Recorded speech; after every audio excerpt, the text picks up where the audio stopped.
Wa an Ali radhiyallahu anhu, na kutoka kwa Ali Allah amridhie, qala, amesema kana Rasulullah sallallahu alayhi wasallam, alikuwa mtume sallallahu alayhi wasallam, yuqri'una alqur'ana ma lam yakun junuban, alikuwa yeye akitusomesha Qur'ani muda wa kuwa yeye hana nini, janaba. Na kwenye hadithi hapa maelezo ya hili Sheikh Uthaymeen kasema, yadullu alhadithu ala anna an-nabiy sallallahu alayhi wasallam la yuqri'uhum idha kana junuban ala sabili al-afdaliyya, wa qila innahu ala sabili al-wujub. Kwamba ilikuwa mtume hadithi yajulisha kwamba mtume ilikuwa hawasomeshi opa itakapokuwa yeye ana nini na janaba, alikuwa hawasomeshi Qur'ani. Kwa hiyo kama hapa maalam yakun junuban, muda kuwa yeye mtume hana janaba.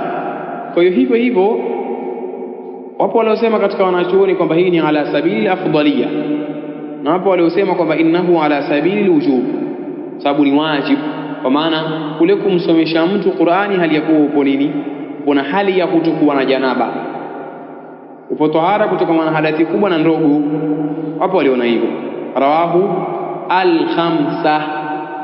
Man humul khamsa? Rawahu al-khamsa. Man humul khamsa?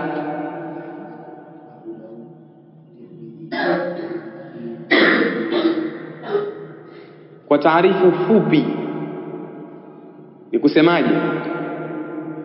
Naam, taarifu fupi, man ada al-Bukhari wa Musliman, kitoa wale wawili waliobakia ndio unakuwa al-khamsa, na hawa wengine hawa waliokuja hawa kikamilika ambao ni al-Bukhari na Muslim inakuwa ni as-sab'a. Wa hadha lafdhu at-Tirmidhi wa hasanahu wa sahahahu Ibn Hibban.